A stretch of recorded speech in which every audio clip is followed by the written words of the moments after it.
As the field is pared down on day 2, we find interesting pairs. Eric Lindgren was Player of the Year. He's got his bracelet. One. The runner-up was Barry Greenstein. Did it ever occur to you that maybe I wasn't running you over, but I was lying about my hand? Each hopes his run continues in the main event. Cash game specialist Patrick Antonius is also in the hunt. So too is his fiancée, Maya Geller. But one dynamic duo sits at the same table. This year, Jason Young got what everybody wants, a bracelet. And to his left is the man everybody loves, Ray Romano.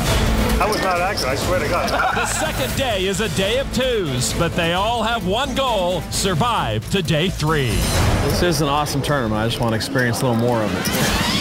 Welcome once again to the World Series of Poker, presented by Milwaukee's Best Light. I'm Lon McCarron, along with Norman Chad, as this first day 2 session of the main event continues. There is Player of the Year Eric Lindgren. He's joined in the field by Barry Greenstein. Barry's friend and fellow big game player Chao Zhang has moved from the feature table and is out in the field. I won't play anything besides aces. At table 2, we have another regular at the big game, Patrick Antonius. And at the feature table, we have a unique pairing of kindred spirits who have traveled here by very different paths. There is the likable Jason Young, the Parks and Recreation Department fella turned poker pro, and the lovable Ray Romano.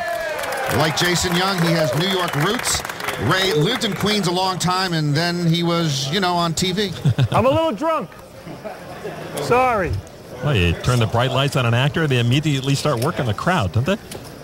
The blinds at 400, 800. Ray Romano on the Milwaukee's Best Light Pocket Cam 10 tray of clubs, and he folds. Brad Garrett would have played that hand. What's wrong with Ray? Action on Julian Veloff, a 33-year-old engineer from France at his first World Series of Poker, King Jack of Diamonds. I don't trust engineers in sunglasses. He's going to raise it to 2,500. This is the first of the day 2 sessions. It started with more than 1,200 players. About 800 remain in play right now. Action around to Jason Young from Suffern, New York.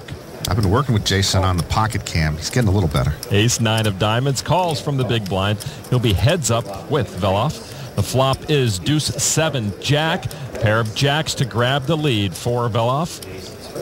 Young checks. Jason, a fan of the single finger check. He picked that up from me. Frenchman goes with 4 fingers. 4 on the turn. No help to Young. He's first to act with ace high.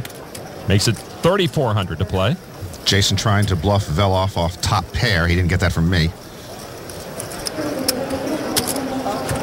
Veloff does make the call.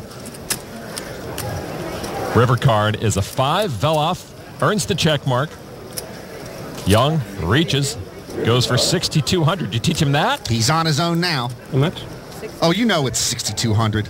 Take the shades off and smell the chips. Well, you don't trust this guy? No. I did teach Jason to look bored and disinterested when he's bluffing. I don't trust this guy. Oh, he sees right through it. Yep. Veloff does call. Good call. Yeah. Thanks. Veloff will take that pot off Jason Young. Hey, I brought this Jason kid here from the Parks Department. I can take him right back if he doesn't shape up. So Julian Veloff rakes in the benefits of sniffing out Jason Young's river bluff. Young may be a bit wary before he tests the Frenchman next time. And all of this tells Ray Romano this is not some piddly Hollywood home game. Norman, every year at the main event, we are introduced to a wide variety of unknowns taking their shot at poker's most coveted prize, from accountants to chiropractors to recent college graduates. Yet sometimes we find a player that everybody already knows and, of course, everybody loves. Lon, Ray Romano is the latest in a line of celebrities to invade the main event. Sure, he's a famous guy, but at the poker table, he's a nobody. And sure, he's funny, but with bracelet winner Jason Young at his table, funny ain't going to be enough. So, Ray, my man, listen up. Today, you take care of the cards, and I'll take care of the jokes. Guys, go to B. Go to B. Ray's not taking care of the cards. Go to B. C. It's a problem. George will win Ready this on spot. 3, ready on 3, 4. Zoom in on 4. Now back and forth, back and forth. Take the actor out of the studio, but That's not even hooked up. I think he broke about 19 union rules right there.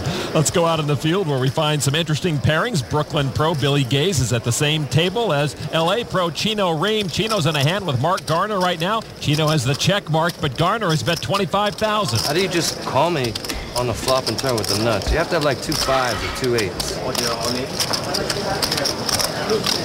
Chino trying to work it out.